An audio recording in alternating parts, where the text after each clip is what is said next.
Another algebra topic we want to review and do a little practice with is basic graphing with two variable equations. So these are going to have an x and a y in them.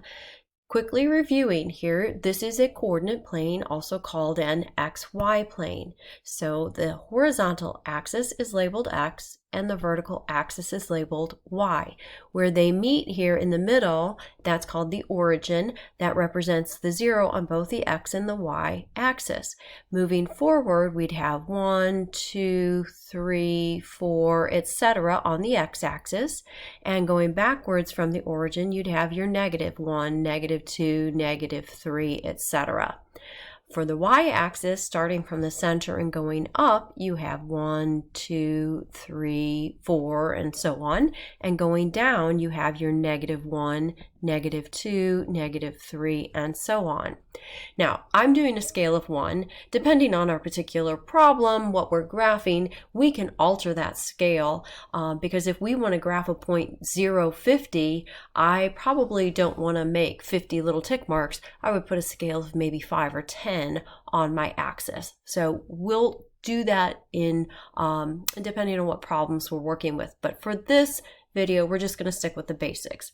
The other thing I want to point out then is that every point in this coordinate plane can be labeled with an x and a y, what we call an ordered pair, right? It's in parentheses x, comma, y.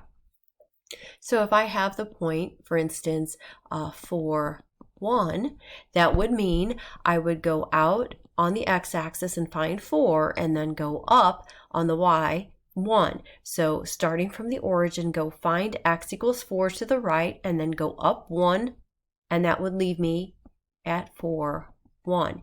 If you've ever played Battleship, it's very similar, or using a GPS coordinate, very similar idea. Let's try another one. How about, what if our point is -2, 3? Okay, well this time my x is a -2, so I have to go backwards from the origin 2, but the y is still positive, so we're going to count up, and that would land me at -2, +3. So back and up. The ones that tend to mess students up or trick them up a little bit more are the ones that involve zeros.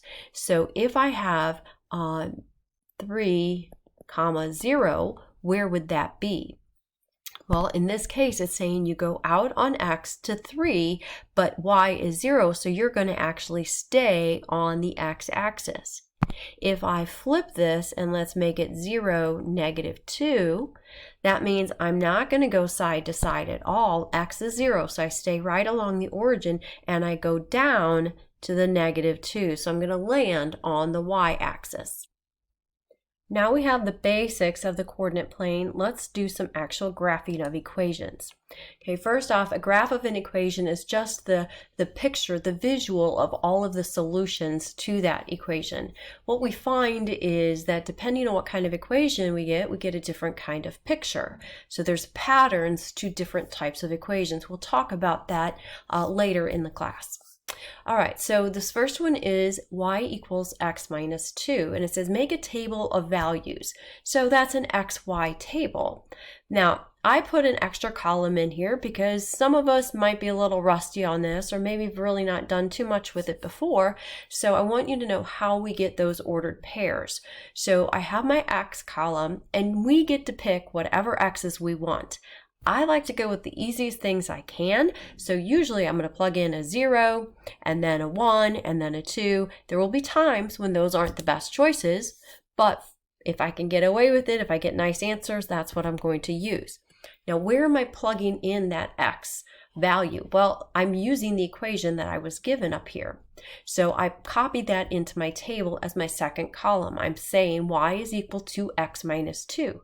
So then my last column is going to be the ordered pair. What x did I put in? What answer for y did I get as when I plugged it in? So if I plug in a 0, 0 minus 2 is -2, so my ordered pair is 0, -2. If I plug a 1 in, 1 minus 2 is -1, so the ordered pair I graph is 1, -1. And finally, if I plug in a 2, 2 minus 2 would be 0, so I'm going to graph 2, 0. Right, so let's find these on the coordinate plane. So 0, negative 2 means I start at the origin and go down to the negative 2, and then 1, negative 1, over right 1 and down 1.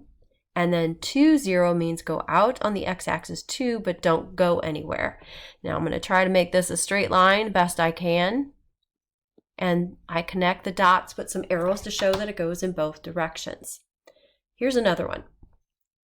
See if you could pause this and graph this one. Y equals 3x plus 1. Okay, so hopefully you paused it and did it. Let's see if we agree on our answers. So I'm going to use the same x's, 0, 1, 2. Those are my go-to because they're easy. Plugging those into the equation 3x plus 1, I'm going to get 0, 1. If I plug the 1 in, I'm going to get 1, 4 for my ordered pair. And if I plug the 2 in, I'm going to get 2, 7, right? Because 3 times the 2 would be 6 plus 1 would be 7. Use your calculator if you need to help you with that, all right? So when I plot those on my grid, I should have a pretty steep line that goes through 0, 1 on the y-axis and then up to 1, 4 and 2, 7 and so on. Let's take a look at another one that is just a little bit different. In this particular problem, I have y equals 2/3 x minus 4.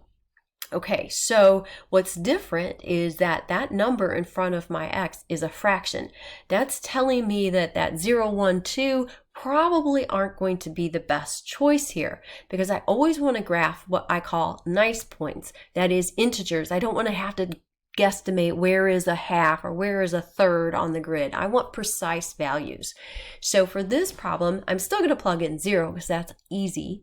But my next choice is not going to be 1 or 2. I'm going to jump ahead to 3. Here's the reason.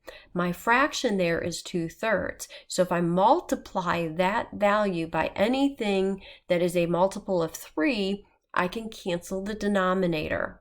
So 2/3 times the 3's cancel and I get 2. 2 minus 4 would be negative 2. So I get a nice answer here. Now, if you have a scientific calculator, you can do these on it as well. So all I'd have to do, let me clear everything out for us. So I would have my fraction, so parentheses 2 divided by 3, close the parenthesis, times 3, and then minus 4 equals, and it tells me negative 2. So just because there's fractions, don't get nervous. Just go ahead and use your calculator or remember to multiply by a multiple. So the other value I chose there was a 6 because 3 goes into 6. And I could also choose negatives. If I don't want to get too big of numbers, I could have plugged in a negative 3. So my final order pairs here would be 0, negative 4, 3, negative 2, 6, 0, and negative 3, negative 6.